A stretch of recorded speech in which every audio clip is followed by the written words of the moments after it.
Are we heading for a baby bust? Let's have a look.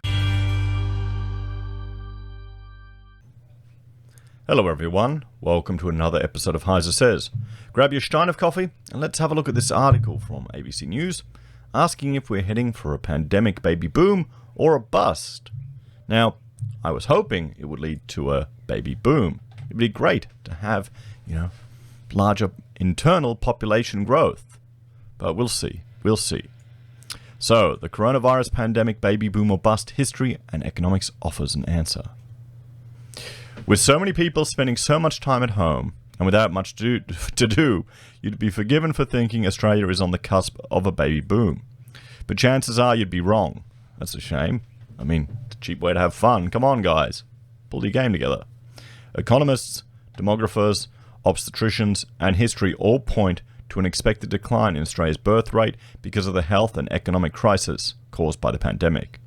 If you consider the social, economic conditions we're in, and that we're leading into the pandemic anyway, it's a perfect storm for a bit of a demographic disaster, Australian National University demographer Liz Allen told ABC News. What we're likely to see is birth rates decline, as we've seen in other similar disasters. Dr. Allen said struggling to fulfill basic needs like buying toilet paper or enough food weighs on people's minds and alters their feelings when they think about their future, what their future holds. Okay, well maybe that's why I'm not worried. I've got enough. I'm an ill-prepared prepper, one could say. We were bulk buying food before it became cool. I've got 8 months of beef. We just bought a whole other cow. Frozen, ready to eat. I'll probably have a steak for breakfast. It's a tough life, guys. It really is. It's a tough life. It's likely we'll see people delay or possibly even forego having a baby during this period of uncertainty and crisis because our basic needs aren't being met. Okay. Get prepared then, people. I guess, being an adult and being responsible for other people, you've got to plan and prepare. Maybe living week to week and not having an emergency reserve. Maybe, just maybe, that's not the smartest strategy.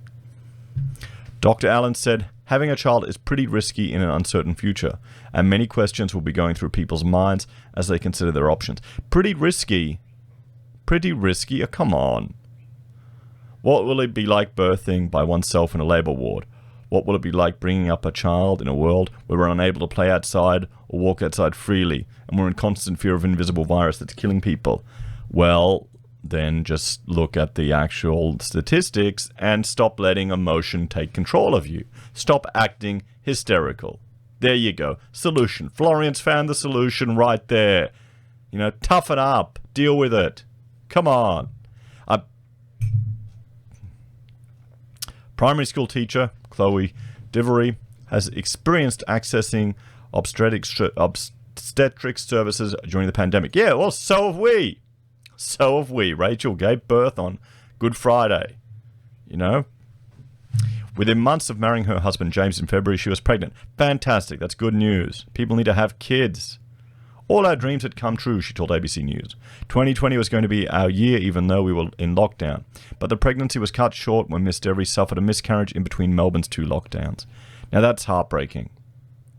But here's the thing. Miscarriages are very common. They happen to a lot of people. It's never discussed in public. People don't discuss it.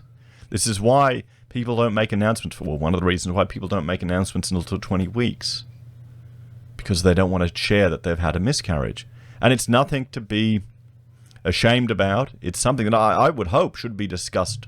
There needs to be at least an open discussion about what can happen during pregnancy, so people can't suffer through this alone. It's a part of life, everyone. The couple drove an hour and 10 minutes to get an ultrasound to confirm the miscarriage because access to one closer to home was unavailable. We had to wear masks in the ultrasound, which was a bit odd, she said. Well, when I went to hospital right at the beginning of this, I was quite worried. I put a mask on, and it wasn't a little, surgical one. It was a one I use for stripping lead paint mask. I look like bloody Bane. I tell you, people get out of the way when you're walking around like that. It works a treat. Bald man walking along. When it came time for the necessary medical procedures at a different hospital, her husband was not allowed to be with her. James was kicked out of the waiting room door. He wasn't even allowed to be in the waiting room due to the restrictions, she explained. We didn't expect that. I was okay with it, but I think that affected him the most because he couldn't help. He had to leave and he was alone. The restricted hospital experience hasn't put them off their goal to start a family, and she hopes to get pregnant again soon. That's fantastic. That is good. Encouraging to see. You've got to overcome life's adversities. People with resilience. Fantastic. That's encouraging. Birth rates fall in time of crisis. Birth rates fell in developed nations after previous health and economic crises, including the Great Depression, the GFC, and the 1918 flu pandemic, also known as the Spanish flu. Analysis by US think tank Brookings found the birth rate in Spain dropped in line with the 3 waves of the 1918 flu. It estimates the pandemic will see the number of births in the US fall by 500,000 next year. The drop in births resulted from the Spanish flu was likely due to the uncertainty and anxiety that a public health crisis can generate, which could affect people's desire to give birth, wrote Brooks reporter authors Melissa S. Kearney and Philip B. Liveni.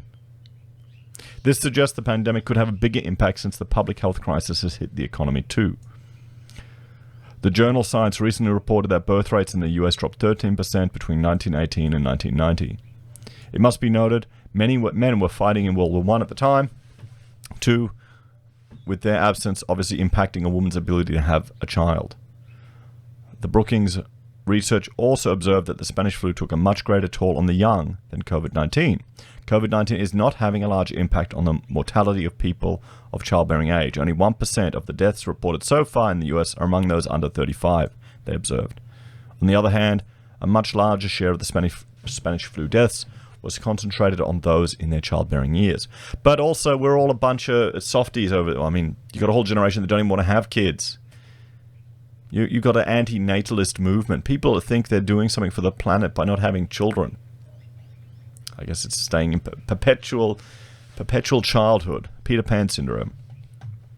Michael Gannon, a former Australian Medical Association president and Perth obstetrician and gynecologist, says he expects Australia to record a drop in birth rates as a direct result of the pandemic.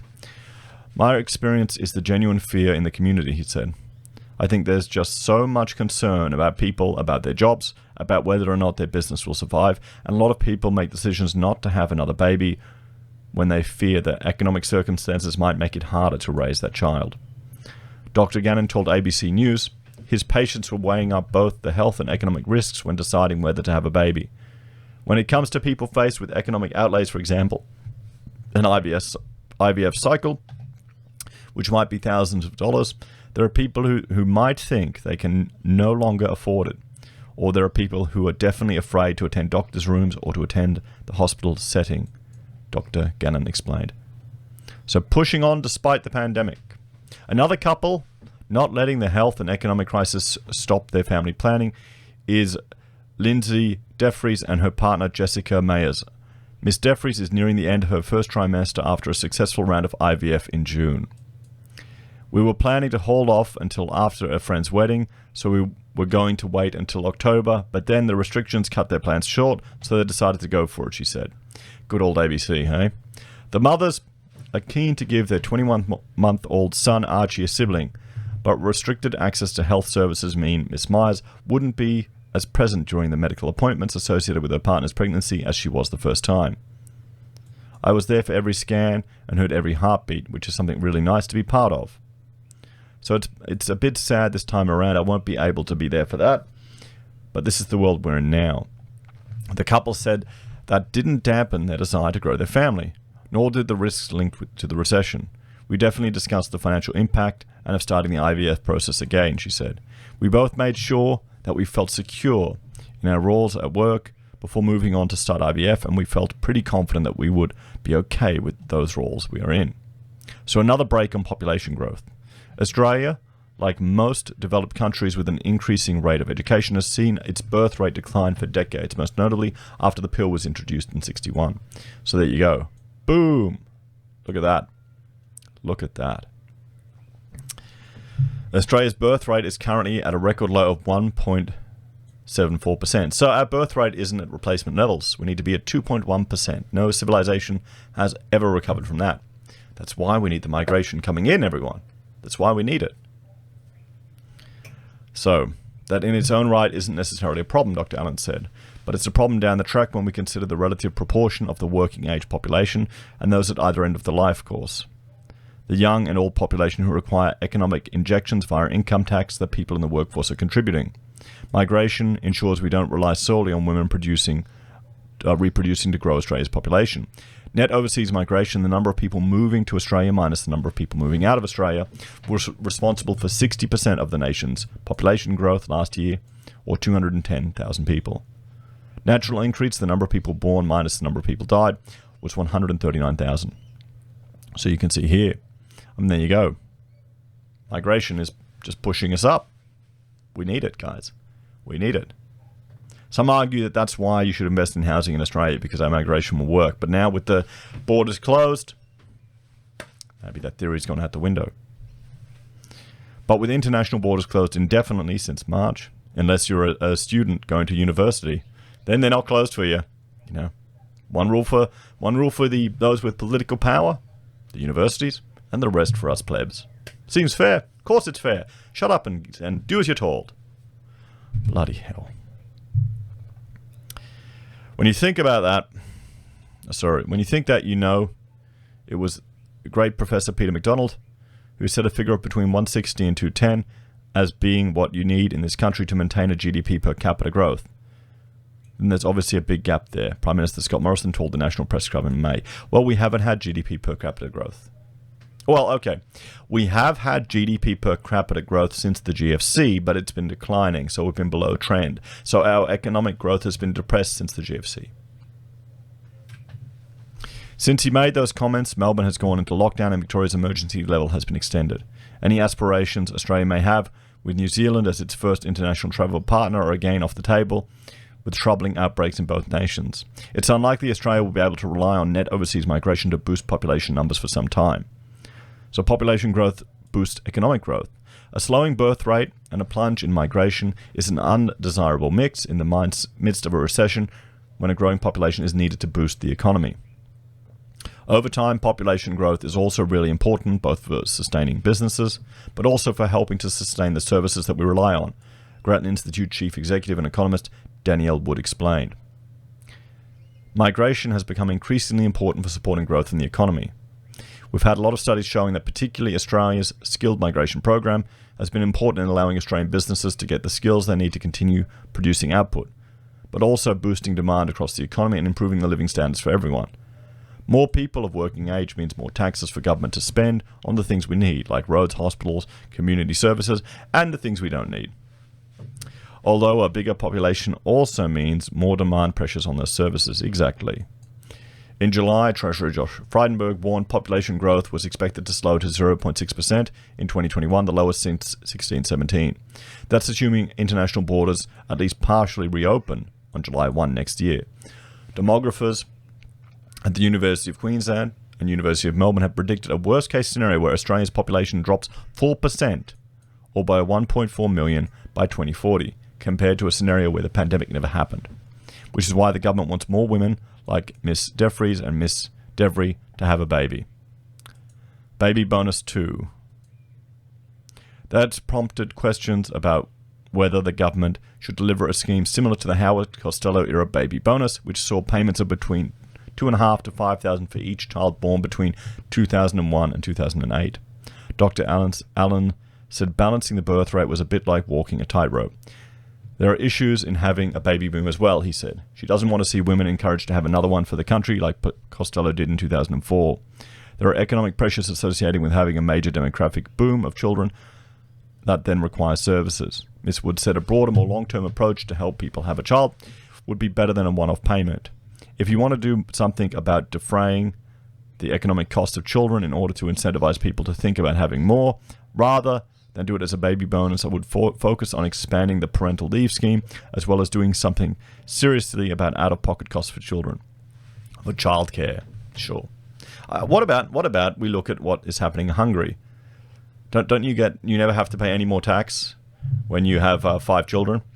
You know, and I'm not completely biased with that at all, with 5 kids.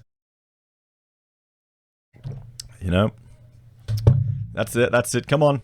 We're all socialists now in Australia, aren't we? Everyone has to pay for my children. Not that they cost that much. I mean, come on. You just don't spoil the kids. All these people that say kids cost hundreds of thousands of dollars. How the hell are they spoiling them? I don't get it. I don't get it. Maybe we're just so cheap.